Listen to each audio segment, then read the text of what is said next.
Today, to be clear, I only used AI for the placeholder text for this intro. The rest of it is entirely spaghetti.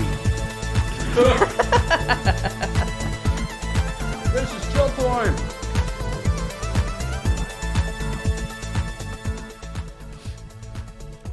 That's why all the noodles are missing. Hey, everybody. How's it going? Welcome to ChillPoint, the show where we talk about the week's video game news, as well as the episode of Checkpoint that just went up yesterday. And also, today in particular, it's also where we eat food on stream. I think I was like looking at the table when we were going on that. I was like, I think there's like more just like there was just a lot of just food like out. dishes on the table than we usually have. But Yeah. you know what? Lunch was a little tight today. Yeah, I woke up a little later than I intended to. Me too. And then I was like, I don't know if there's enough time for food. I blame Yakuza, I mean, I do too. not but- the video game. I blame the yeah. Yakuza. Yeah. Oh, I'd never The- do that. That's the too Japanese scary. The real life Japanese mafia. Yeah, mafia. Mm-hmm. I don't know how they're responsible, but somehow. They were all in line at the cafe. Yeah. It wasn't actually they anything were all illegal. They aligned. were just all in front of you at the. That's how It's a popular good it is. cafe. Yeah. Alrighty, let's get into the stories that were in the actual episode of Checkpoint. There were stories? That can't There be were. right. I don't remember anything. But based in fact. It's true. A lot of That those mine seems like a were lie. sort of. Yep. Mine Yeah. was half based in fact. Yours was a lot of Mine lies. was a lot of lies. Starting with the story about Resident Evil 9 and the addition of Leon Kennedy, which was the sort of surprise reveal during the Game Awards, which was slightly less of a surprise because it was spoiled beforehand by some unfortunate posts on the PlayStation Store. But anyway, the great thing with the story. So this story is specifically about an interview given by the director Akifune Nakanishi. Nakanishi, talking about the addition of Leon, and he's talking about the idea that it's going to be this, two-player or two character game, and it's sort of scary, scary survival horror when you're playing as Grace, switching over to more like action stuff when you're playing as Leon. Yeah, it's the tension reliever. And the idea that that's going to, it sort of creates tension, relieves it. Which I think could be quite fun. I think it's you can't keep somebody on edge the entire time. Yeah. I think that's fun. The slight problem, I wouldn't even say problem, but part of the reason why we may put it as a story is the funny aspect of it is, one, he says, first thing is Grace Ashcroft is the biggest scaredy cat in Resident Evil history. Mm-hmm. Which, if you've seen the trailer for Resident Evil 9, a lot of it involves her like strapped to a gurney about to be tortured. Yeah. Yeah. Or being tortured. Yeah. Or having been tortured. Uh-huh. Like, Well, I mean, there's me- also that part where they kind of showed off. I'm assuming what is kind of the beginning, where she gets a creepy phone call. Clearly, no one has ever told her anything about her family history, I think. Yeah. And now she's involved in this thing, and it's kind of like the whole. She could have found out she was adopted. That could have been the thing, but no, her whole family history is involved with monsters and shit. yeah. Now it's her problem. Yeah. And so, yeah, I would put forward that They didn't tell her.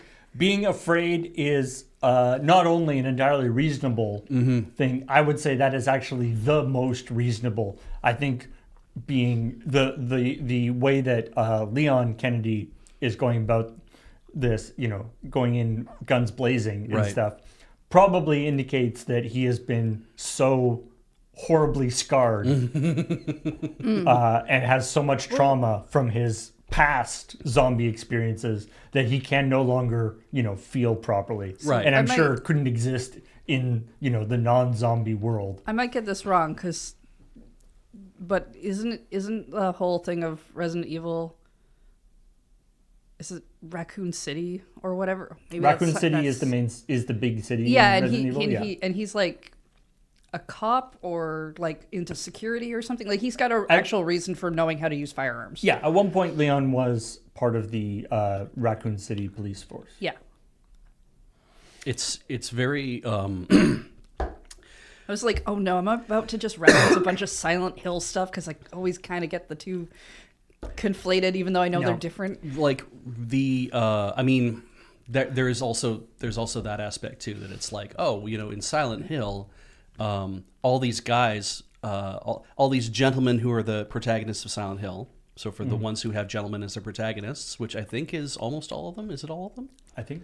Well, So I many. think in the most recent one, I think The more recent one, you're a high school girl. Right. yeah. So then in all the ones where it is like it is a grown man, the grown man will lose his mind, right? Yes. He will go insane and he will be screaming stuff, and he will manifest all of his anxieties as anger and as fury.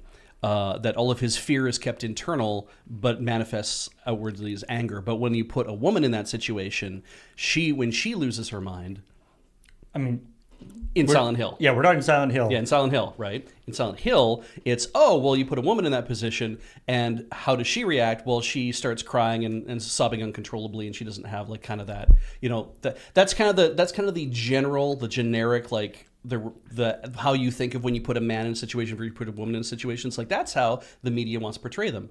And in Resident Evil, like Jill was it Jill in the first game? Yeah, Jill was in the first She's game. like a competent cop, and member of Yeah. STARS or whatever, and it's like, I have a gun, There I have have been- a mission, I have a thing to perform. There have been many I would call badass Yes. female protagonists in Resident Evil things. And it's like, that's kind of I shouldn't call it Silent Hill specifically, because I should call it the general way of how in a horror story we've kind of gotten used to these things. But Resident Evil said, well, no, the women and the men can be equally as competent, Right. right? But Grace Ashcroft Is now is not a police person. Exactly. She's not a. Yeah. She doesn't have any and training. Yeah. again, they could have told her. They could have been doing that whole, we secretly sent you to the gun whatever to do thing, and they chose not to. Right. I blame the parents.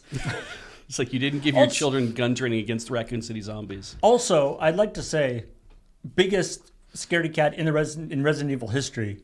Resident Evil 4, you are spent a long time escorting Ashley, the Yeah. president's daughter, who spends most of it hiding in dumpsters. Yeah. Like, Well, I mean, escort missions are, Hard to push a dumpster. yeah. I'm just saying, not the biggest scaredy. Anyway. No, there's that too. Yeah. But- yeah. Also, the second part of this story is the rather glowing terms that he talks about Leon. He's saying, he's handsome, Yes. but he's cool. Yeah. He's also the type that would sacrifice himself to save others, but he wouldn't be arrogant about it. Yeah.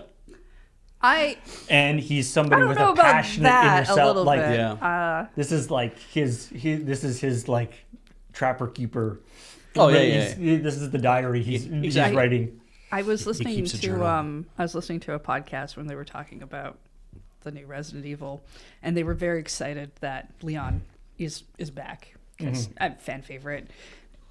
He's been around for a long time. He had some really corny lines in the first one that people really like, and they referred to him as a hunkle. New word. I hadn't heard that before. Hunk uncle. Yeah. Yeah, Well, which and now I thought was pretty funny. now actually. he's I kind older. of like it as a word. now he's older. They've spent and the other thing, they took a lot of work to refine him into the Ikyoji. Is that Ike-oji. Ikeoji? Yeah. Which is cool, attractive, older guy. I Yeah. believe somebody in the It's Solid Snake from the more recent games. in the comments shortened that to DILF, which Yeah. I think is a reasonable. I mean, it's well, it's not Oji in this case. People are asking like Oji is Prince, right? It's like Oji is Prince. They're saying Oji, OG. which is like Oji-san. So that's like an older man. Like it's That's usually- Ike-men combined with Oji-san, so Ike Oji. Yeah, you usually see it translated as like grandpa or old man. Yeah, exactly. You know, like you would call an uncle Oji-san. So that's Yeah. but you can also call your grandfather Oji-san. So you know. And then also, as if to prove the point, he is doing they are doing a marketing tie-in with Porsche. Yeah. But anyway, I mean, I think if you're gonna be working on a video game, it's really nice that you have a favorite character.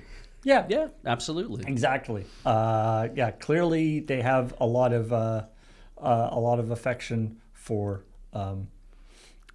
this character. So we'll see how it goes. I mean, I'm not big. I haven't been sort of big into the Resident Evil series, but Oh, it's kind of like I I don't like playing horror games, but it's the one I like to read about. Well, and it's one of those series that has gone through a lot of like each Resident Evil game can play quite different. They've moved that slider from like action to horror back and forth a few times Right. over the course of the I mean, game. it's a hard thing to kind of push because a video game a lot of the time is a power fantasy. Yeah. It's also like you're a protagonist. A lot of people want to play the hero character. They want to feel powerful. They want to do whatever. And so a video game is like a really hard medium to, especially because it's something you sell, to push as a, here's the story where you lose. Here's the story where you're powerless. Yeah. And how do you push people to want to continue playing if it's terribly hard? Well, and it's, I mean, Those kinds of things. and of course you see this on like, they I'm sure they've talked about this on Let's Nope and different things, but one of the really tricky things with horror games is, it's got to feel dangerous, but if it's too dangerous, that makes you die and you have to keep redoing it, it just becomes boring and stupid. So there's a delicate balance there as well. But Resident Evil does have some very iconic horror stuff that has stood up really well. That's why I find it really interesting to read about. If you lean too hard into, well, it's an action game with scary elements, then you might end up losing maybe some of the charm that because my feeling is like the first games were largely about, we've made a place that you have to go into and you're the only person there and you have limited resources and you have to kind of puzzle solve your way through what this mansion is like. But also there's zombies, and so you have to conserve your ammo and carry around typewriter ribbons and like that kind of thing, right? You're always feeling like you're at kind of grasping at not having enough stuff to do what you need to do. Yeah, and there's a lot of I think Yahtzee's talked about this on his when he's done either reviews or sort of done commentary stuff. Yeah. Because he's a big fan of horror games and the Resident Evil game just to some extent. And there's a weird aspect where, especially like the original couple of Resident Evil games, haven't worked that well in remakes because part of the sort of horror of it was that the controls were dog shit. It had tank controls and it had still frame backgrounds. Right. So you would you could be in a situation where you would be like it was fixed camera angles. Yeah. And so you'd be like, you could hear a zombie, and the zombie is like on the other side of the room. Yeah. But because of the camera angle, you can't see it. Right. And you can't really aim at it properly. Yeah. And so you have to like move to the next screen, and then the zombie is like right there. Yeah. Stuff that is actually not sort of realistic. It's like the fact that the controls are bad and the sort of game has this kind of weird awkwardness to it. Right. Kind of lends the itself to the horror. controls, Interesting. Yeah. Whereas if you were too competent, then you could just because some games have had it where it's like I think this one is a Silent Hill one where it's like the fog was added as a way to is more there so that the game can load things. Right. But in later editions, fog gets reduced or anything like that, it changes the atmosphere. There's like, a lot of weird. And like in later Resident Evils, it's more of like a third-person shooter. So like the amount of zombies and scary things you have to fight in like Resident Evil 4 is way, way higher than in previous Resident Evils. Yeah. But in some ways it's less scary because you are actually competent and you can actually hit guys and shoot them properly. I mean, I was playing the one time I tried to play a Resident Evil game. It was like Resident Evil Revelations. It was on the 3DS. That's one of the like remakes, isn't it? And there was I entered a room. A zombie thing dropped out. I got rid of it, but the music that was like there was a zombie here was playing, and it didn't end. And I was just like, "Where's the other one? There's clearly another one in this room." I was just panicking really hard because, again, horror games. And then I crossed to the other side of the room, and the music went away because there were no more zombies in the room. It was just the music hadn't hit like whatever flag or something, and I was just like, "I hate you." That's Fatal Frame is by far the scariest movie I played. Video game I played. Spirit Camera, I'm really glad you guys ended up streaming that because that's like the game I was like, this is really interesting. I want someone to play this. I can't play this in my house because the 3D camera will prove there are ghosts inside our house. Yeah, can't have that. Nope. But that would also enhance the fear of it too, is because it's like, oh, it's a familiar place, but now I've established there are ghosts in my house. That would be a scary thing. Anyway, tell me about Fatal Frame from your perspective. Fatal Frame, not even necessarily like scary, but just like I was so tense. Yeah. To the point where I was like, you know what? I am not having fun. Right. I don't think, but like it would do this stuff where no area was ever safe. Right. You would have like rooms that you had gone through 10 times. Yeah. The 11th time, something would jump out at you. Right. Or you would open a door, and there'd be a guy right there in front of your face. Yeah. And then before you have a chance to pull out your weapon or your spirit camera, it disappears. Yeah. And it's not actually a fight. Yeah. Like it's just just to freak you out. Yeah. Or your controller starts going dum dum. Dum, dum, like your controller, the rumble in the controller starts beating and then getting faster and faster and faster. And then sometimes it just stops. And nothing happens. Great. And sometimes something jumps out at you. But like that uncertainty thing would really mess with you. But yeah. But again, it was that thing where, for me personally, I was like, played it for a couple hours or whatever. And I was like so tense. I'm like, you know what? I'm not having fun. And I just actually like, I have the, it's like, the, Spec Ops thing, right? Where it's like, I can make the decision to stop playing this game. That's right. Exactly. I can decide that I don't have to fair. make the bad decision. And when I played Fatal Frame 4, which is the one for the Wii, it was, we played that on stream. And I noticed that was the same kind of thing of like the low res graphics and the color palettes they chose and like everything about it just kind of makes you feel uneasy, obviously too, because you're walking through what is essentially an abandoned hospital. So but it's all done in like, it always feels like it's being done in like whites and browns and purples and like really odd kind of like color palette. And it feels very off-putting. But that idea of like, I didn't read myself. It wasn't like, oh, I am playing this, this young woman. Who has the camera, right? I'm playing this as I'm just here doing this because when it converts to first person mode, it really is just you doing the kind of thing, right? But and again, in Fatal Frame has that thing like the Resident Evil thing where the pulling up the camera and doing stuff is just kind of an awkward move. Yeah, exactly. And so that sort of enhances the scariness of it because you can't just sort of shoot from the hip or whatever. But it's also interesting to think that it's like, oh, when you stop thinking of like, I'm playing Leon Kennedy in Resident Evil 4 and he is a badass and he is running around shooting guys and beating the crap out of zombies and whatever like that. And it's like, even in a third person game, you're like, I'm playing, I don't know what your name is. Right. Now it's just me. I'm the one in the game. You start kind of feeling like you're the one there instead. And that changes how you approach the game, I think, in your own mind, that it starts to feel like, oh, I'm the one that's been kind of injected into this.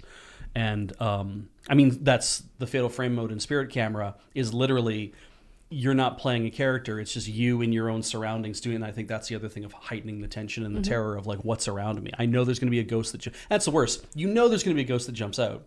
So you're creating your own tension. Yeah. There's not going to be They a don't ghost. even Yeah. have to have something actually jump out at you. It's like Gone Home, actually. They're just Foxmore. A lot of people are mentioning Gone Home in the chat. Yeah, because it's creepy. Yeah, every part of the game exudes the kind of thing you expect from a horror situation, but it's not a horror game. It's just a creepy game. Yeah. Yeah. Anyway, They did Fatal Frame on the Wii U used the gamepad as the camera That was a great that idea. you Right, had to right. like, which was kind of interesting. Great idea. Zombie U also, I think, Oh, yeah. right. had a really neat idea where because it's You couldn't one of- pause the game. You can't pause the game, and I know they've like ported it to other things, so it probably just covers your screen. But the idea of like you have a secondary screen, you got to do all your stuff on, but you can actually still look up and see stuff. I think is a really was a neat use case for it. Yeah. Yeah, I mean, that was always the most interesting stuff that people did with the Wii pad, the Wii U gamepad. Let's move on Yeah. to the story about Larian Studios founder Sven Vinke talking about AI stuff. And now, a couple things I want to make sure about that, or I want to sort of clear. And quite a few people in the YouTube comments were sort of called us out that the if you look at the full interview transcript and the statements, that the use cases he talks about aren't really so bad. Right. They aren't so egregious. And that we came down a little hard on it. I don't know, Yes. but I mean, yeah, And- maybe. Yeah. So, and I think there is, that is a legitimate criticism, I would say. I feel like there is this aspect where, and obviously there are lots of video game companies that have made no secret of using generative AI in a much more extensive way. And so it's like, well, why are you giving so much heat to Larian Studios, who seems to be only using it in this very sort of minor way, Right. or at least this sort of early usage? And so to that, I would say two things. One, basically the only reason why this was even a story for us, like, because, obviously we've talked about X studio uses AI or is accused of using AI. It's, to be honest, it's not even that like big a thing to do for ChillPoint at this point. We have been harping on it a lot. We've hit it from so many different angles. Yeah. But We will probably continue to keep doing it. yeah, but this story had this additional wrinkle of the Larian Studios CEO going back and forth, and finally, the CEO officially posting from his real account on Twitter, "Holy fuck, guys, we're not pushing hard or replacing concept artists with AI." Yeah. Which, is just a funny thing for a CEO to have to post. It's like that's also, I think, indicative of like the other aspect of this is what CEO culture has become, right? That it's like the CEO is seen as being like you're the figurehead of your company, obviously. And a lot of people who are in that position don't realize what that means, because it used to be that anyone who was operating at the top end of their company, they were kind of like, I don't walk outside my office and say anything to anybody. I pay people to say things to other people. Like, I don't have to have an opinion. Right, I don't have to right. say things. So what I'm going to do is I'm going to go to my Gilded Age parties, and I'm going to dress up in fancy clothes, and I'm going to eat expensive foods. I don't give a fuck about what anybody else is doing, right? And it's kind of a lot of that was operating at remove from saying anything to a crowd or to common folk or anything else. And what has happened over the years is with the social media and Twitter and well, but even before that, like even in the 1980s and stuff, the growth of the growth of greed is good, and like the idea of like I can make a lot of money, and then it's like what people wanted more than the money is they wanted the power and the fame and the recognition, and so then you end up with CEOs wanting to talk to the media because they don't want to be. CEOs don't want to just have money and power, like most of them don't. There are some who are content with that and just kind of keep to themselves. They want to be they want to do the Richard Branson, they want to be a fucking rock star. The Elon Musk, the sort of they want to have that cachet of celebrity. They figuratively and literally want to stand on a stage with a guitar and have everyone cheer them. Like that's what they want. Yeah, some of them want that. Have guitars. Yeah, and it's like. I understand that. I have a guitar, so I understand what it's like to have that feeling, right? Yeah. And you've got the guitar part locked in. Yeah, got that taken care of. Now you just need the $1 billion. Exactly. And you're right there. And so there's this thing of like I want to talk to the world and I want to say things and I want people to hang on my every word and I want everything that I say, I want everyone to believe what I'm saying 100% is like, oh, this man speaks the truth. Oh, it's always a man. It's like, this man speaks the truth. When they don't, they largely only know the things that they know, and they pretend that they have knowledge in all these other places. Well, if they're a successful person, that must mean they're the smartest person in the room, right? Yeah. And it's like, no, that's not what that means. But we have, and as you say though, like as social media has done, that has made that worse. Because now everybody who can be CEO of a company now has a place to go to say, I'm going to speak to the masses and they will understand what I am saying, for I am just like them, except that I am better. And therefore they will believe me and they will know that I am saying the right things. But because they're so insulated from all of that, there was an article written recently that I was reading, I forget where it was, but it was this thing of billionaires have, and I guess even multimillionaires have separated themselves so successfully from what's been going on at lower levels in all parts of society that they have no way of seeing how people do those things anymore. They have spent so much time in the chase of money and power and everything else that they're not actually, they don't have their mind on this is what it used to be like back then, which is why so many, this is another thing, this is why so many celebrities, actors and whatnot, when you talk to them about like, oh, what's this person like he's really down to earth, he's really friendly, he has not forgotten where he came from. And it's like, yeah, by and large, a lot of actors spend 15, 20 years struggling so much to kind of make it that when they do, they don't forget the formative lessons of those years. A lot of these people didn't struggle. They got their way too fast. Inherited. They inherited it, or they made their money too fast. Got $1 million, made it into $10 million. Yeah, like that kind of thing. And especially with the with a lot of the sort of tech stuff, so much of it is right time, right place. Yeah, it's not necessarily your inherent, that I did it best genius vision. Yeah, and social media is a bad example of all that, obviously, or it's the best example because it's like there were tons of social media things that got started up. It's just that once one achieved a network effect of trying to attract more people into it, then that's where all the people and the money and the attention were being paid. It wasn't a fair competition. At that point, people don't really want to try a lot of different things. It has to get really bad before people decide they want to leave that stuff. I mean, okay, so like... Anyway, sorry, I've gone on. No. I get the whole...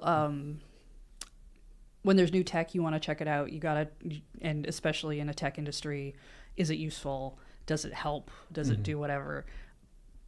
There's so much of a push of AI has to be everywhere now in places that don't make any sense to me. Like, I'll go onto a website and it'll want me to talk. Like, websites that I've been to before a million times that I've never had to engage with the chatbot. And now it's just like always flashing a chatbot at me. It's like, you've been here for more than 3 seconds. Should I help you? And I'm like, why are you talking to me? It's like going into a real store now. And then, why are you talking to me? And then when you actually write something, when you actually try to use it, it just like gives you things from the FAQ or whatever. It's just giving me things from the FAQ, but you can see that it's thinking and it's like, I'm AI and I'm totally being whatever. And like, why? You could just, okay, like it'd be fine. Or like YouTube's use is inspiration, where all of it's trying to do is to help you figure out what you should make for content on your channel. And I'm like, okay, I get the idea of that. Every piece of content that you're going to suggest, though, is based off of what's already on YouTube, which, if I already bothered to look on YouTube, is a top 10 video. That particular use case is kind of bizarre, because it's almost like if it actually like, say, works, like if it actually is a good thing, if in terms of like if it actually is positive, if it actually the suggestions it's giving you would actually be good in terms of driving people to your content, then basically what they're doing is they're kind of like inverting their recommendation algorithm, right? Like rather than you like this, so here are a bunch of videos that are like this. It's people like this thing, so let's make other people make videos that will line up with that, which is kind of a weird it is a idea. weird way to come at it. There's a little warning underneath it that says things like, oh, remember, AI is not always 100% accurate and whatever, so you can't blame us if things are bad. And I know it's not. One of the because they put the tab in such a place that sometimes you just end up clicking on it and then it auto gives you shit. One of the things it wanted me to make a video about was what if Hatsune Miku was in Crypt of the Necrodancer? Jesus Christ. It's very like Mad Lib. She is in Crypt of the Necrodancer. It's a DLC. Why would I make a video about that? That would be weird. But wouldn't it be crazy if that was a real thing? Oh my god. But the question is, was that prompt sent to the makers of Crypt of the Necrodancer? And they were like, that's a great idea. Let's do that. Wait, we did? Years ago? Yeah, I mean, it's also like in Gmail, and I feel like people are like, oh, what if instead of using the autocorrect, which is just a dictionary thing, we used an AI bot? I'm like, doesn't that seem a little overpowered for the use case? I don't know. I always wanted this kind of stuff to feel like I wanted intelligent agents to feel like, hey, we can't give you the person who wrote that particular piece of who wrote how a program worked. We can't give you that person to tell you why there's a bug in it. But what we can do is we can give you something, an intelligent agent that has compiled all the information. It basically is the second brain of the person who wrote that piece of the software that's giving you a problem. And so you can ask this thing instead. You can ask this robot that is based on the mind of the person who wrote this, who'd be like, I don't have time to answer everybody's support questions, but you can ask my robot that knows everything that I know. And that thing can be awake 24/7 and I don't have to worry about it. Like, that's always what I wanted the intelligent agent idea to be. And when I was in university, I was being sold the idea from my professors that intelligent agents were going to be the kind of thing where you could say, "Hey, book me a flight to go to wherever on this day," and then they'd be like, "But then you won't even have to say that. You just be like, oh, book me my flights." And it would go through your calendar and decide, oh, you are clearly have appointments in these other places at these times. There are that 100%.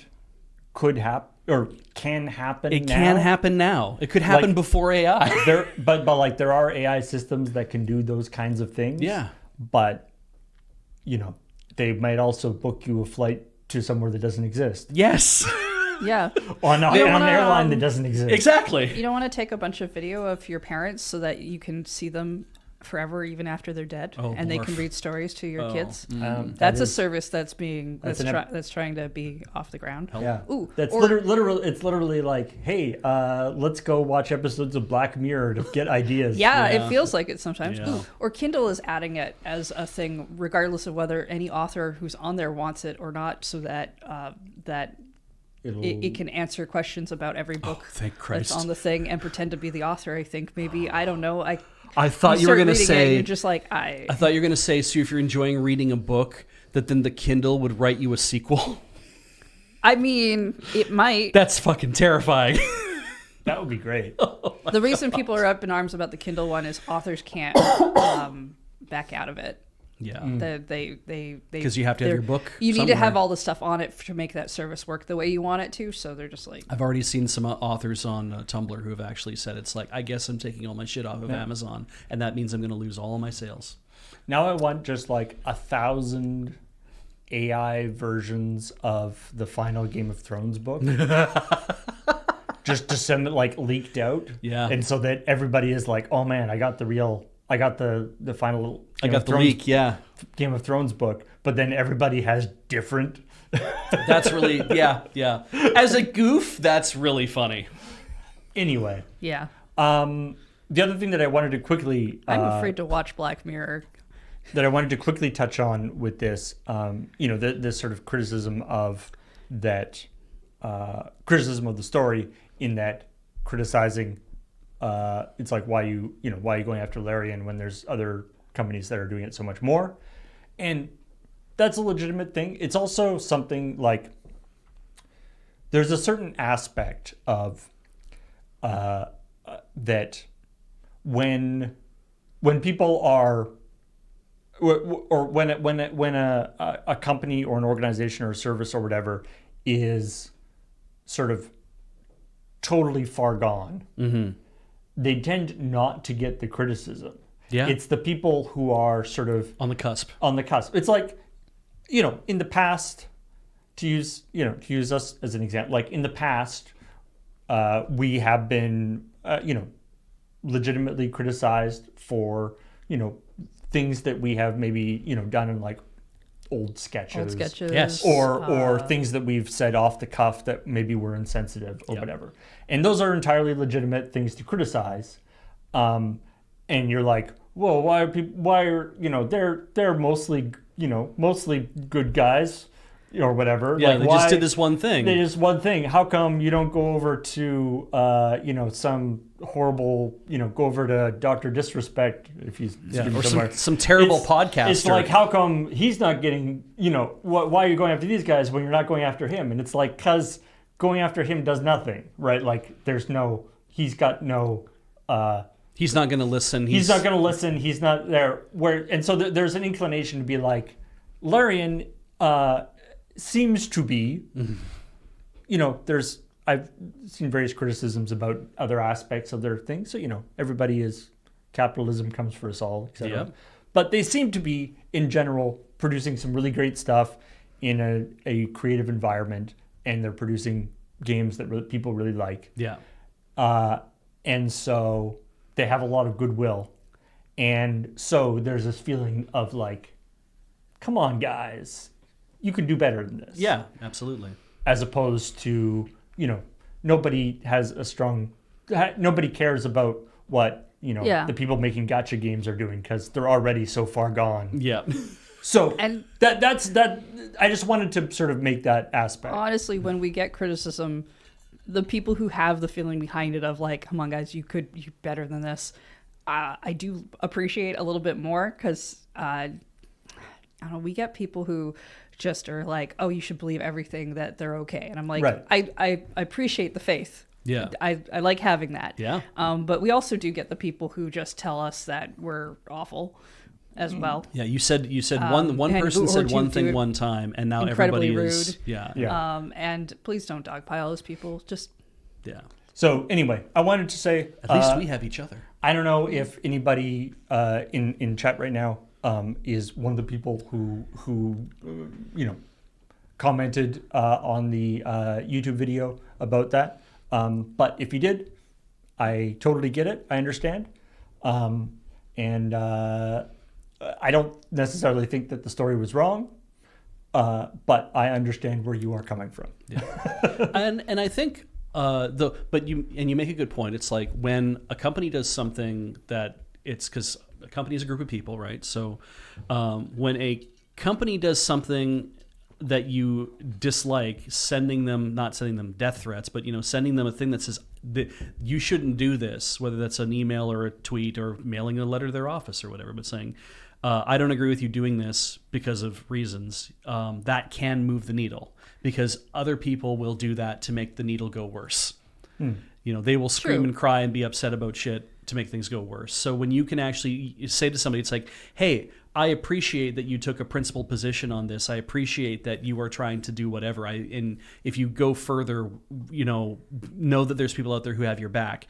That's encouraging to the person who then gets that message and is like, yeah, okay, yeah, that's cool. And sometimes it can't have an effect because, when you send a letter like that, it's like, I see what you're saying, but that doesn't necessarily mean that we can do anything about that. Yeah, your there's issue, that. but we know there are people out there who feel a certain way. If you're sending an email every 6 months to complain about the same aspect of a show or a thing that's going on, and a piece of software, and it hasn't changed over maybe a couple of years, probably not going to. Yeah, they're probably not going to change what is. Anyway, yes, you're right. We should move on. Anyway, yeah, let's move on to something that will change theoretically, because there's new DLC coming out for Silksong. Yes, absolutely. In fact, Sea of Sorrow. And what do we know about it? We know it's coming out in 2026, and we know it's DLC, and we know it's free. So the joke that everyone likes to make is, remember that Silksong was originally DLC, so we'll see the game in 2032 or whatever. Yeah. And I get that, but also recall that Hollow Knight got 3 pieces of DLC, and Silksong was the last piece of DLC. So Silksong should get some DLC first before we get that spin-off. Before we get the spin-off, yeah. We don't know how long it's going to be. This could be, for people who know Hollow Knight, this could be something, I'm assuming it's going to be something like The Hive. It's going to be like, I'm assuming it's going to be, here's like a 10 or 15 hour extra bit. Maybe 10 hours of content, a couple mini bosses and a boss at the end of the thing to mean something. Right, or the like carnival thing was the other one. The carnival thing was one. With the Grim Circus, that kind of idea. Godhome was the big one because it had all of the different boss fights and extra things you could do. And I also remember, being on Tumblr and seeing lots of Silksong stuff go up while I'm trying to avoid it. I remember somebody posting a picture of a map that had an area called Farloom Bay on it. And then other people were like, that's not real.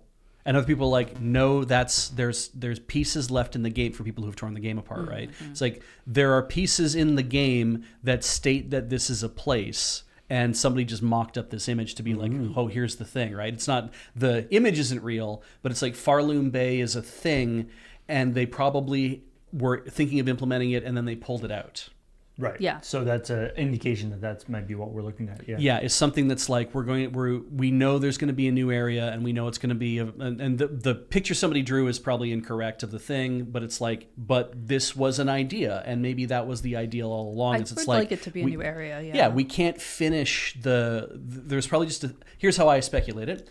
We can't finish the whole game if we keep developing also those other pieces of the game. Okay, well, what do? Cut them off. Put them aside. If we do DLC, which we will probably do, we can come back and do them later. Are they necessary to the game? There's lots of stuff in Silksong that isn't necessary to the game. Well, yeah. I mean, part of one of the pieces of the interview was something like, we needed to stop making the game if we were going to put the game out, right? Yeah. Which is fair. And also, because people are like, oh, and they're totally going to make another bug game or whatever, which is a thing they have said. That they still have stuff that they want to explore in the area, but they have also said that they're interested in doing other games and other genres and other things. So you can't just be like, oh, next game will still be Hollow Knight whatever. Right. It might not be. Maybe it will be. Or maybe it will be Hollow Knight, but it'll be like a completely different game.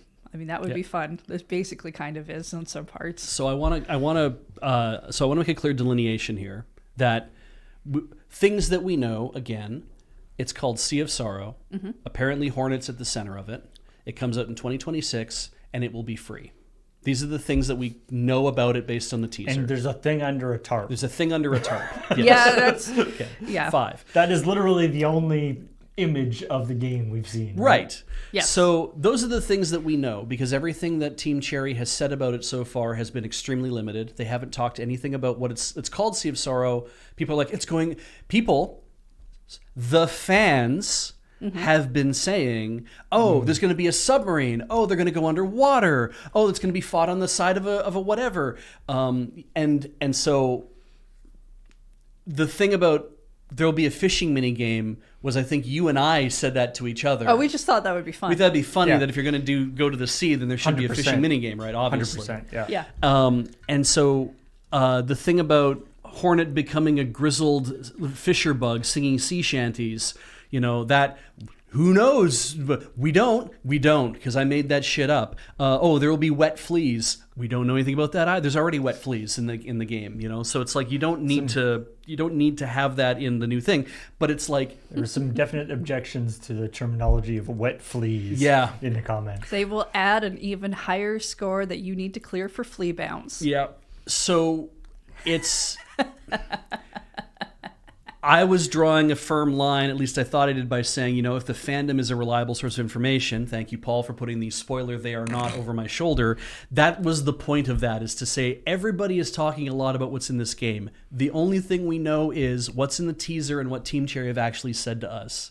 So it's fun to speculate, and we should have fun deciding stuff, because that's how that drives fan art and drives whatever else. But we got to rein in our expectations to be like, when it comes out and it doesn't have a fishing mini game, that we don't all lose our minds about The that. other part of that press release is that if you own Hollow Knight on Switch, they're doing an upgraded version for the Switch 2. That's In fact, if you already own the first version, that's free. So you can get your upgraded version. Hollow Knight is also getting a 4K glow up with Team Cherry fixing bugs. Okay, well, we'll call them issues. And upgrading graphics to suit modern resolutions on Steam, with the eventual result of bringing these changes to a Nintendo Switch 2 edition that itself will also be free to anybody who already owns Hollow Knight for the Switch. The only surprise here is that they didn't just up and release Hollow Knight for free to everybody, or just release the source code into the GPL, because frankly, it has become impossible to anticipate Team Cherry's plans or motivations regarding any of their games. Remember what happened the last time Team Cherry said they'd be busy working on a piece of DLC? Silksong! So I'm just saying that despite announcing it for 2026, they have the opportunity to do the funniest thing of all time, delayed until 2032. That's a piece of the story that I didn't use because it didn't flow very well. Yeah, so enjoy this piece of DLC that Beach has just given. I just gave you DLC. Yeah, there we go. And DLC doesn't mean you have to pay for it, right? But patreon.com/loadingreadyrun. Could you imagine if Team Cherry just had a Patreon? I don't know if. Well, I assume that they don't, but I don't know if they do. Yeah. But yeah, anyway, I think there's lots of fun stuff. I was thinking, like, I played a couple of roguelike, or not Metroidvania roguelike type games. Yeah. In the last little while, and I was both with like sea or water things. That will both either thing would be cool, like Prince of Persia: The Lost Crown. Right. It's got this, Prince of Persia, so it's got all this funky time stuff going on. Right. And so on one side of the map, there was an armada like attacking this place when all the timey-wimey happened. Oh. Which means that the entire armada is like frozen in time. Okay. So you have that thing with like giant waves that are just sitting there in midair. Okay. And all the different things. That's And cool. so, because in a sort of Metroidvania-esque design, water is actually a little bit tricky, right? Because it's like moving and stuff, which is normally not really part of the map. Yeah. Right? To have things moving around on it. Yeah, and there'd then be currents and other stuff that you generally have to do. Although I guess like in Dave the Diver, once you get under the water itself there's not a lot of currents in the water, right? Well, anyway. I mean, here's the thing. Maybe Hornet can swim. Maybe she can go under the water. And then Somebody did say that diving bell spiders exist, where they encase part of their body inside of drops of water. Oh, that would be cool. or silk, yeah. Yeah, she could make a silk bubble for herself. That would be super cool. And then also, of course, in Hades 2, the sort of ships are these, you like sort of teleport between ships. Oh, cool. To get to the yeah. front of, because you're going, there's an armada of ships that are going to attack Mount Olympus. Okay. And so you're trying to you basically are want to get Yeah. past them. Every section is and kind so of you're boat. you basically are teleporting from one ship to the next until you get to the front ship. Okay. And so that's another situation where the ships themselves are sort of static, Right. but you're moving between them. But anyway, Yeah, everybody's favorite level from Hades 1 is the barge, right? So Right. clearly, Jesus, the barge. I mean, it's not quite the same. But I remember playing so many times being like, all right, can I just not go to the barge this time? This damn it's the thing. barge. Oh my god. anyway, let's move on to Nelson's story about the Baby No Money concert in Peak. Yeah. Which I like. This story was like, often a story like this on ChillPoint would be like, hey, this concert is happening in Peak. Or it has happened. Or isn't that funny? Yeah. Whereas I liked what Nelson did with this story was it was almost more of like a travelogue of experiencing this concert firsthand. Right. And yeah, the stuff. It sounds like it was a super neat. I do think thing it's to do. interesting because, so the Fortnite ones are generally like they're happening at a specific time, right? And you like show Right. up and everybody is like a live we're event. not Yeah. going to actually fire at each other or whatever they do, and then you watch it. Where this one sounds like for a certain amount of time you blow a trumpet, so you like initiate it You yourself, initiate it, yeah. which means you don't have to engage with it if you don't want to, It's- or you could. So this was actually something I was thinking about that might be kind of interesting as a sort of philosophical question, but an idea for video games. It's like what makes a thing like this like a concert in the video game, as opposed to just A soundtrack? the soundtrack. Like like say Hades 2, you fight Scylla and she sings to you. The whole time. Right, that's just part of the game. Right. One, obviously it's involving a real life performer Yes. and with a sort of in-game avatar representation of that performer. Right.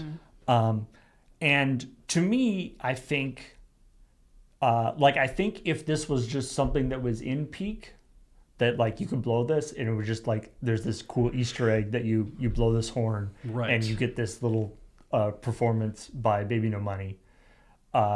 That wouldn't be a concert. No, it would just be a performance. To me, the limited time, whether it's an actual like live event where it's actually only happening once and everybody has to be at the same time, or in this case it was only live for like the weekend. Right.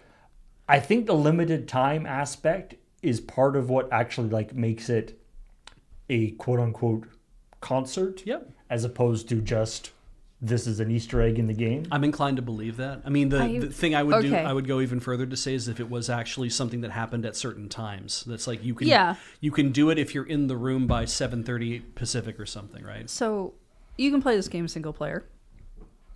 There is an achievement for getting to the top of the mountain all on your own. Oh, really? Which Heather did is- spend some time playing Peak on her own. Well, yeah, I wanted to know how to play it before I went into multiplayer, And was abandoned by your multiplayer friends. And then I learned that there were some different rules that I wouldn't have been able to figure out on single player, like the fact that the bridge can't hold more than one person is not a thing you can find out on your own.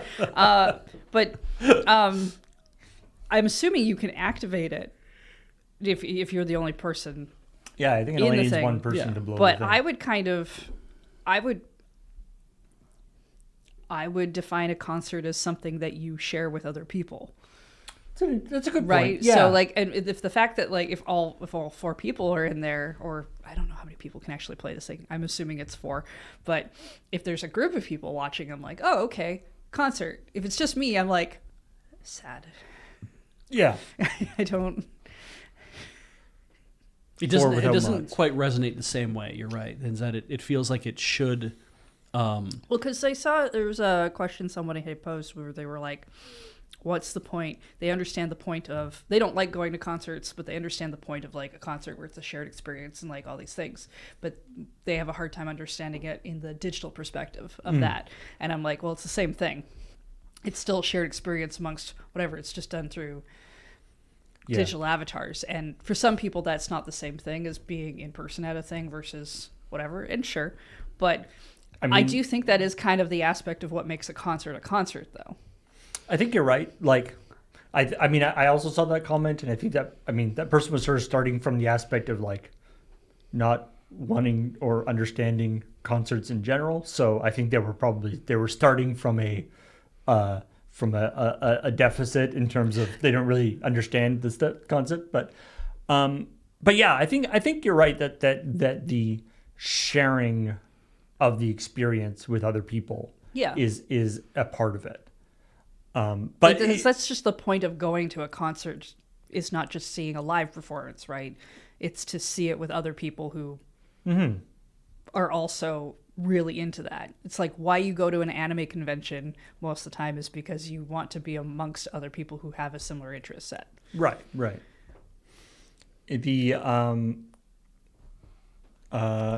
Yeah. I also I appreciate the number of people in the comments who thanked us for telling them how to pronounce Baby No Money's That's name. fair, honestly. My favorite was somebody was like, because they didn't realize that the $sign was, not supposed to be just an S, as because some Kesha or whatever, sometimes you just use a $sign as an S, and so they thought it was like BB nose. Yeah, that's fair. Or BB nos. I mean, I nitrous remember oxide. a few months ago, there was a conversation happening where we were talking about stuff. I think Serge kept saying "Baby No Money" out loud, and everybody else was like, "Who's that?" And they're like, "Of course you know who this is because we've talked about it." And it's like, no, you've talked about it in text. Yeah. So you've never heard it said out loud for some reason. Yeah. But yeah, he's a and as we talked about in the after show or whatever, he's from Vancouver, but the developers of this game are neither from. There's two developers, one from Seattle and one from Sweden, I think. Yep. So they're not affiliated necessarily with Vancouver, but Seattle isn't that far away. I'm glad Peak's doing well. I'm pretty sure that Aggro Crab probably has BB No Money fans working for them because probably. they are so close that it's like almost assuredly either they've come to Vancouver to watch him or he's gone down to Seattle to perform and they've gone to see him there or something. I could see that being a thing. I don't know. There's just something, and I don't know. We had some great video for this that was recorded by a fan. That's Mama Gart. Mama Gart, yeah. So thank you very much, and who was there with Nelson attempting to Sherpa him up the mountain. Apparently it didn't work out. But. Point out the description attribution that says that they tried in vain to help Nelson get up to the top of the mountain was exactly what Nelson wrote in the Slack. Yeah. As the attribution. So I didn't come up with those words. But it's a neat, I don't know. I found it to be a very, very fun and neat sort of thing to do in a game. The idea of you have they have, and the game keeps going. Yeah. And just in this particular instance, it's a sort of a built-in avatar with a customized face. Yeah. Doing mostly just the variations of the built-in emote dances and stuff. And this is all happening essentially in the skybox, right? This is all happening, way far apart from actually in the part playing the game. So it's not like he's walking with you and singing the whole time. That's the thing. If you don't get yourself up that mountain, you get taken out by the fog. Yeah. Although presumably the fog waits till after the concert, just you can just sit there watching the concert. I don't know. I'm gonna You're guess supposed to be able so. to watch it from the peak of the mountain. I think I don't know because I don't know if I know you can hang out on the beach for a bit. I don't know if the fog only initiates once you start leaving, right, or anything like that. Which if it does, that means you could just probably hang out at the beach for as long as you want, but I don't know how true that is or how that part of the game operates. I like that Lord Hosk in the chat says, I could enjoy a concert a lot more if they weren't all so loud that they can be heard cleanly and clearly and nicely in the parking lot, but are painful for anyone inside the stadium. Oh, Hosk, were you here to experience Rifflandia? Because everybody who lives... Everybody in the city can hear that one. Everybody gets to enjoy Rifflandia when everybody from Rifflandia is in town, so you'll probably really like that. You get to enjoy a lot of great music from anywhere in the city. Yeah, I feel very. Yeah, I mean, you do feel a little old man grumpy about that. That I would agree that I have been a little disappointed in live concerts that I've been to in the last, say, 5-10 years. Yeah. It's when it gets to, and maybe this is whatever. Yeah. My hearing or maybe who you're going to go see or whatever, but like when it gets to a certain level and it starts, like, you get the sort of ringing in your ears, and it's like, now I can't. Man, I'm trying to. I know I saw some sort of show a few years ago where people came in to stop something happening at a party or whatever, and you couldn't hear anything from the party really. Like, you couldn't hear like what should be like loud music and stuff. And when they went in, everyone was wearing headphones and they were all listening to the same music and dancing. And there was an older person there who was just like, I don't understand. And the person who's there to explain is like, oh, well, they do headphone parties now. It's actually really quite respectful of the neighborhood. That everyone gets to enjoy the same music. Why haven't we gotten to that yet? Yeah, right at the level that you're. But I mean, you would have had to have done it with corded headphones back in the day, right? And that would have been the thing, is that everybody would be on corded. You need like a splitter for like 32 bank splitter to like split headphones out, and then you'd have everybody would be on cords, which would be good sound, except that you'd be like, you need so much power to amplify that many headphones at the same time. And who did you go see where you're like most recently that you're like the sound was? I mean, the most recent concert that I went to live was Longest John's, right, in Vancouver, which probably didn't like rock the house, but well, it was a great whenever. And to be honest, like, my favorite of their songs anyway are the more sort of. 4-part acapella. Yeah, they're sort of more the like the acapella songs, or the sort of the sort of more quieter songs. They're in the range of human hearing because they're the human voice, and were really beautiful and really were totally audible over the entire audience. Venue, yeah, and it was really wonderful. They also do some rock, sort of, I guess, rollicking, shall we say, as opposed to rocking. But they do some upbeat stuff with lots of instruments. With drums and guitar and stuff, all stuff. And yeah, those I loved Longest John's, but I found some of those. I was sort of live. Yeah. Yeah, it was. You sort of wear your plugs or you're sort of in your ears, and it's like, this is. I feel bad about this. So I'd been to see Weird Al when he came to town on a Strings Attached tour, where he plays with local orchestras. Right. And so they played at the Save On Foods Memorial Arena, which is not a real Save On Foods. For anybody who comes to town and is looking for a place. There's no groceries there. There's no groceries there, but you always think that there is because the map always says it. So anyway, it's the Memorial Arena because we are very sad that Save On Foods is gone. Yes. So he was at one end of the hockey arena, and I was sitting at the other end of the hockey arena, on the floor, but not on the floor, not on the ice floor. I was sitting behind the boards, but on the floor level. And so you can see there's an orchestra on stage, and they're playing a little bit, and then he comes out and the band is out there, and of course they have to be amplified because they have to, you have to be able to hear the music and whatever too. And the last time that I heard the orchestra was when they were just by themselves, and then after that it was just his band. They did not amplify the orchestra, or at least not enough. Or if they did, they didn't mix it properly. And I was just like, which is weird because I'm like, defeats the entire purpose of the whole. Because normally you travel with thing. your sound guy, right? Right, You'd be like, yeah. well, they'd be setting stuff up to kind of make this work. But this is also a big freaking arena. And I'm like, if this was a concert hall, this might have actually worked better. But because they were like, well, we have to book an arena because we don't know, like there could be a lot of people coming out to see this, and it's the largest venue we have. And it's like, that's too bad, because if you had booked an actual concert hall, less people would have shown up, yes, but you probably would have had a more... you would have had a better experience, because orchestras work very well in a concert hall. The acoustics are designed to carry a lot of that more.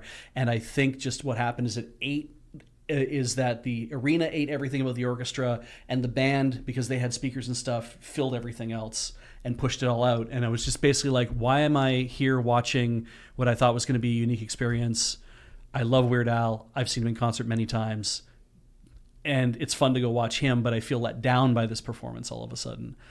Whereas I went to the Windspear Auditorium in Edmonton, Alberta, where I used to live, and I've seen some great concerts there that are like less band, less people on stage doing stuff, and I was like, this is astounding to be able to, watch this going on here, because it really feels like it's a place where they can fill the entire place. But anyway, bringing it back to the in-game concert thing. Yeah. Of course, one of the aspects of that is usually they are literally playing the track.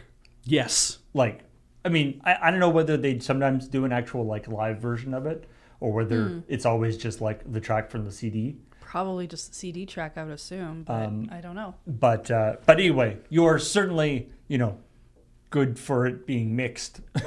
Yeah. You don't have to worry about that too much, which is kind of nice. Yeah. I mean, I've not been to that many live concerts. I don't think I've been to a single digital one. Yeah, I haven't been either, no. But I anyway, mean, most of them always. I don't think Fortnite has the is the only game that's done live concerts in game. It's just that they've done a bunch. They've done a lot of them. And because Fortnite's the biggest, they were also And the it biggest is concert. it is a free to play game. Yeah. So a lot of people do play Fortnite. Probably can go see those concerts. But anyway, I think more games should have in-game concerts. Yeah. I think that's a cool think thing more to do. games should have in-game concerts that you initiate. That's cool. Yeah. Because I like that idea. Because what that says is, while this is an event that's happening over the weekend, you can decide you can make your time for that weekend, as opposed to you better be here at this very specific time. Christopher Larkin should do a Silk Song soundtrack concert in the Citadel. Oh, that would be cool. In the theater. Yeah, that's the in the big Citadel area, theater. and they should like, if they render that out into a 3D space, you can actually like kind of move through it and sit down and like, I mean, they'd have to like have Hornet coming in and sitting down to watch, but then like just have like this beautiful thing happening, and have all Bugs playing the instruments and stuff, and have him conducting. That'd be a lot of fun. In Dave the Diver, actually. Do they? One of the like random free DLC. Dave the Diver for a while had like a whole bunch of weird free DLC. Oh yeah, like Balatro came in and stuff. They had a DLC collaboration with an artist. I forget what her name is. And someone in chat's gonna say it. Yeah, so and so she just like shows up at the restaurant.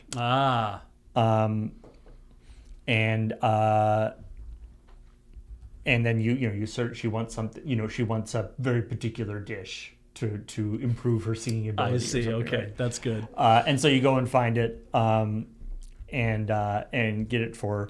And then she MXM Tune. MXM Tune? I don't know how to pronounce it either. She was I believe she also did some songs for the soundtrack. Anyway, you do this thing for her. Right. You get her. You sort of do the quest, find some things, do the stuff. She's all happy, and then Dave and a bunch of your sort of friends, you go out like and it's like you sort of have like a little camp thing with like a little fire, and she play, and it's like, and she like, it's an acoustic concert. Yeah, plays a couple of songs, and as a player, like I didn't really realize that this was the sort of DLC thing, and I didn't know who this person was, and so I was like, oh, this is kind of a neat thing. They're not just like doing a little like representative thing. They're actually playing this whole song. Right. Oh, now they're playing another song. It's like, and now they're playing another song. So they kind of stealthed in the idea of a concert. Yeah. You're like, oh, is this a concert that I'm listening to? This is actually kind of nice. I like that. And then after that, she like randomly shows up at the restaurant as like, and she like busks. Oh, and cool. You can ask her to play a couple. That's fun. She's got a thing of different songs and stuff. Quite nice songs. I like them. One of them, yes. Rain, Prom Dress, and I Hate Texas. Anyway, let's. And right, the coming up. Yes, make sure we deal with the coming up, which is nothing. I like that. After they recorded, Paul came up to me and was like, okay, just so you know, there's no footage there, so it's not a glitch. And I was like, oh, okay. But I expected it to be like Color bars? Black in between gray, not just like completely gray. And I was like, oh, yeah, you're right. I might have actually thought this was a glitch. I was thinking like I felt like putting the gray in made it feel more like intentional as opposed to just being black. I don't know. Yeah. We should have just put in a bunch of snow. Oh, that'd have been fun. Could have done that, yeah. I saw somebody in the comments be like, wait a minute, is the coming up thing actually normally a story that's from the next week? Have I been missing that this whole time? You haven't. Don't worry. The coming up is our opportunity to basically get 2 lines out on a story that doesn't that doesn't deserve a whole thing. Yeah, that we might not be able to spin out into a long story. But like, I feel like if we did do one where it seems like that might be a real thing that we talk about next time, I could get the sudden like, wait, did I just miss the right? We have there's kind of here's an insight into the level of writing comedy is that at a certain when you first start writing comedy, you will be overcome with the urge to write very meta comedy, because you'll realize that you'll write like some jokes or whatever, and then the very next week that you have to go write jokes again is you'll start to feel like, oh, I should reference stuff that already happened, or I should start making references upon references, or I should start making like meta comedy, right? People laughed at this thing, so I should say it again. Kind of, but also like I'm going to reference the joke we're going to do is going to be a reference to something that doesn't make sense in the it's like I'm trying to think of a good example of when we've done meta comedy in the past, but there have been a couple times when we've done it, right? But largely, we also have this attitude that once you start doing it for a while, I've noticed this has been as part of like Loading Ready Run for a long time. You start to feel like if all you're doing is writing meta comedy, you're not actually writing comedy anymore. You're not writing new jokes. You're not writing new ideas. Nothing's kind of getting put down. You're just always kind of like referring to the fact that, oh, what if this did have a punchline? But it doesn't, and so we move on. And so there's like you try to run a streak of how long can you go for before you end up writing a thing that is a piece of meta comedy that references the structure or references the show itself or anything like that, because that's the last thing you want to rely upon. So you only have to do it every so often. Like what's coming up next week? Nothing. That's a piece of meta comedy because it's not actually referencing like how we do coming ups. It's actually talking about the show itself. I'm concerned that you think we've stopped doing that meta comedy. You said like meta comedy is something that like when you're first starting out, you do a lot of it. Yeah. But naturally, it's like as you write, because I think I can say that as we write, not just ChillPoint, but a lot of things, you want to make new stuff. You want to make new jokes as opposed to I want to reference old jokes, or I want to make a joke about how there's no joke here, or like that kind of thing, right? There's like, you want less of that to happen over time. And yet you will still do it because those are also funny. Yeah, as I'm so fond of saying on ChillPoint, nobody knows and it doesn't fucking matter. Yep. You got to have catchphrases, Paul. It's Sonic's 30th anniversary, and it doesn't fucking matter. Anyway. Yeah, some of these things are just memes.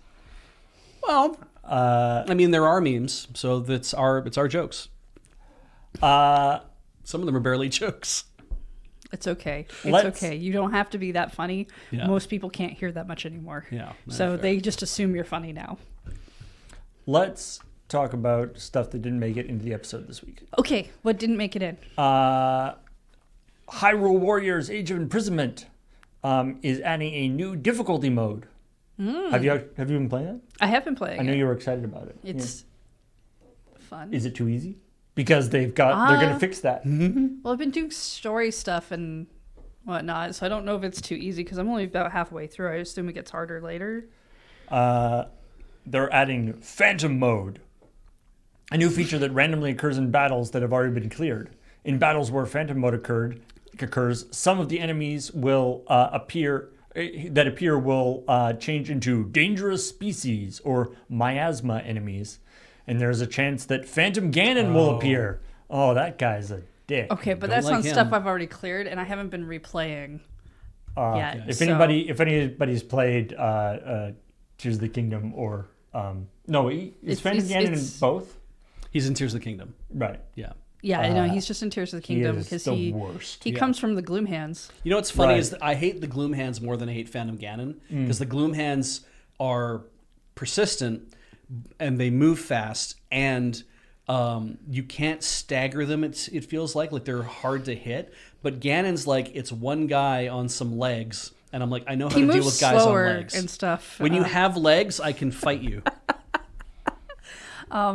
Yeah, I remember distinctly running around Tears of the Kingdom and being like, you know what? Nothing's scary anymore because there's no guardians because Yeah. we got rid of all those because the guardians The first- were like one of the scariest things in Breath of the Wild that you run into first, right? Yeah. But the and- first.